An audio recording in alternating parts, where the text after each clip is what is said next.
पाकिस्तान का नाम लेकर नरेंद्र मोदी ने क्या बातें की हैं? क्या इस वक्त भारत एक और जंग की तैयारी कर रहा है? और भारत ने भी एक नए प्रोजेक्ट का ऐलान कर दिया है। अब मोदी की तकरीर उठाकर देखें नाज़रीन, लाल किले के पर इसने तकरीर की है। तकरीबन 2-2.5 घंटों की यह तकरीर है। इसके अंदर मोदी के चेहरे के ऊपर गुस्सा।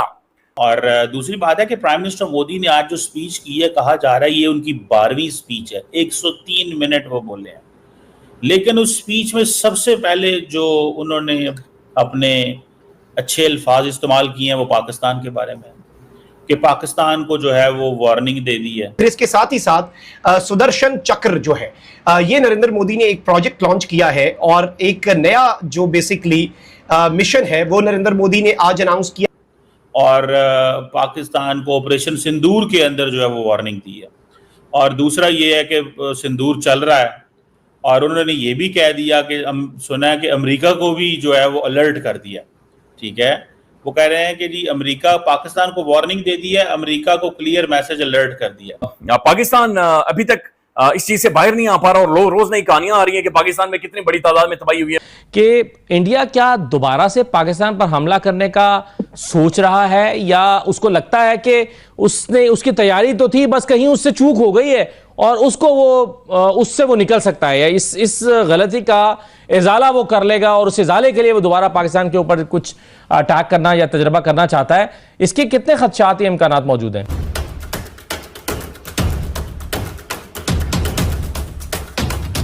नमस्कार दोस्तों, लाल किला के प्राचीन से 15 अगस्त इंडिपेंडेंस डे के उपलक्ष्य पर प्रधानमंत्री मोदी ने कुछ महत्वपूर्ण घोषणाएं की हैं।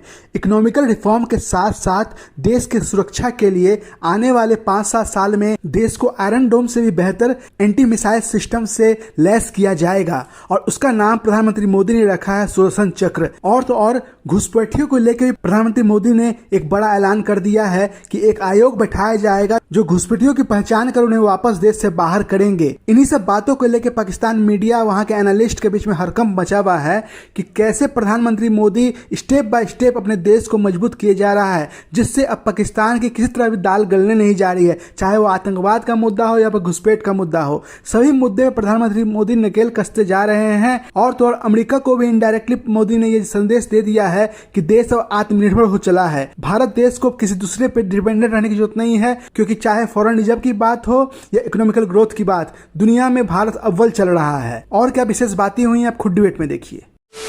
मैडम, आपको नहीं लगता कि मोदी साहब को इस दिन तो मोहब्बत प्यार की बात करनी चाहिए? हमें 15 अगस्त को, 14 अगस्त को एटलीस्ट कौमों को नजदीक करने की बात करनी चाहिए। लेकिन सर 14 अगस्त में हमारे प्राइम मिनिस्टर ने क्या बात की, हमारे प्रेसिडेंट, हमारे लोगों ने क्या कोई मोहब्बत का पैगाम भेजा है? आपको लगता है इन्होंने भी तो यही बातें की है ना कि हम देख लेंगे, पानी बंद किया तो ऐसा कर देंगे। और फिर इसी किस्म की statement Bilawal Bhutto Zardari, prime minister Shahbaz Sharif हो, चाहे डिफेंस मिनिस्टर हो, इनके तमाम की यही स्टेटमेंट है, यही धमकियों वाली स्टेटमेंट है।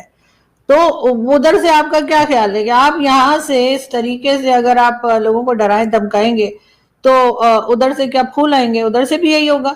मुझे नहीं पता आप कभी वाघा बॉर्डर गए, यानी मैं एक बार गई हूँ कुछ 2 साल पहले। तो हमारी तरफ से उनकी साइड पे जो सॉन्ग्स बज रहे थे वो हार्डली खैर मैं सुन पा रही थी, लेकिन ये कि वो ऐसी थी, वो चक दे इंडिया और इस तरह के थे ना, वो जो मूवीज में होते हैं। और हमारे साइड पे जो तराने या गाने बजाए जा रहे थे वो ऐसे थे कि हम दुश्मन का सर काट देंगे, तो हम ऐसा कर देंगे, वैसा कर देंगे, इस किस्म के थे। और इतना लाउड लगा रखा था कि हम दूसरी साइड की आवाज जो है बहुत मुश्किल से सुन पा रहे थे। तो सर नफरतें आप देंगे तो जवाब में फिर नफरत ही मिलेगी ना, जवाब में कोई लड्डू तो आएंगे नहीं। तो इस चीज को भी तो हमें देखना चाहिए। और प्राइम मिनिस्टर शहबाज शरीफ हों, चाहे हमारे आर्मी चीफ हों, अभी अमेरिका गए थे, वहां जाकर भी उन्होंने 2-4 बड़के लगा दी। उसके बाद यहाँ से भी जब हम इसी किस्म की बातें करेंगे, या तो हमने कोई दोस्ती की बात की हो, हमने कोई अमन से रहने की बात की हो, तो दूसरा भी वही जवाब देगा ना। आप जिस जबान में बात करेंगे आपको उसी जबान में जवाब भी मिलेगा। देश को कवर करना है तो ये एक चीज है, लेकिन इसके अलावा मोदी जी ने ये बोला है कि साहब सिर्फ ये बचाएगा नहीं, वापस ठोकेगा, यानी कि उसी के साथ लिंक्ड आपकी मिसाइल फोर्सेस भी होंगे। आपकी स्ट्रेटेजिक फोर्सेस भी उसके साथ लिंक होंगे कि अगर आपको यह पता लगा कि पाकिस्तान से ये थ्रेट ओरिजिनेट होता है, फॉर एग्जांपल क्योंकि ऑपरेशन सिंदूर पाकिस्तान के खिलाफ हुआ था, पाकिस्तान से थ्रेट ओरिजिनेट होता है और पाकिस्तान ने कोई मिसाइल हमारे ऊपर मारी या ड्रोन भेजा, तो उसको न्यूट्रलाइज करा और इमीडिएटली एक मिसाइल भारत से उड़ती है और उस टारगेट को पाकिस्तान के अंदर बर्बाद कर देती है। इसका नाम दिया प्रधानमंत्री जी ने सुदर्शन चक्र, और प्रधानमंत्री जी ने यह वादा करा है कि 2035 तक ये एकदम एक्टिव हो जाए। और जो भारत का यौम आजादी है, भारत का इंडिपेंडेंस डे है 15 अगस्त, उसकी तकरीब के अंदर नरेंद्र मोदी ने कुछ बड़ी अहम बातें की। अब नरेंद्र मोदी ने एक तो ये कहा कि वो पाकिस्तान को एक भी कतरा जो है वो इंडस वाटर का नहीं देगा। इसके साथ नरेंद्र मोदी ने कहा कि न्यूक्लियर ब्लैकमेल जो है वो नहीं सहा जाएगा, हम न्यूक्लियर ब्लैकमेल की तरफ नहीं जाएंगे। ये भी पाकिस्तान के हवाले से इसने एक वाकईतन महसूस हो रहा है, जमहूरी मुल्क का लीडर है जो गुफ्तगू कर रहा है, बातचीत कर रहा है। उसने कहा हम लॉज को रिफॉर्म करेंगे, हम लोगों को गिरफ्तार नहीं होने देंगे इंडिया के अंदर। उसने कहा कारोबार आगे बढ़ाएंगे। उसने नौजवानों को कहा आओ हमारे साथ मिले, उसने अपोजिशन को कहा आओ हमारे साथ मिले, सब मिलकर बैठते हैं, कोई दुश्मन नहीं है, साथ खड़े होते हैं 2047 तक। एक एक लम्हा, बल्कि उसने जो अल्फाज थे मोदी के वो ये थे कि एक एक पल हमारे लिए अब चुनौती है, यानी चैलेंज है, और एक लम्हा हम जाया नहीं कर सकते, हमने आगे बढ़ना है। ये जो है बात, ये मोदी जी ने आज फिर बोली कि हम न्यूक्लियर ब्लैकमेल टॉलरेट नहीं करेंगे किसी भी सूरत में।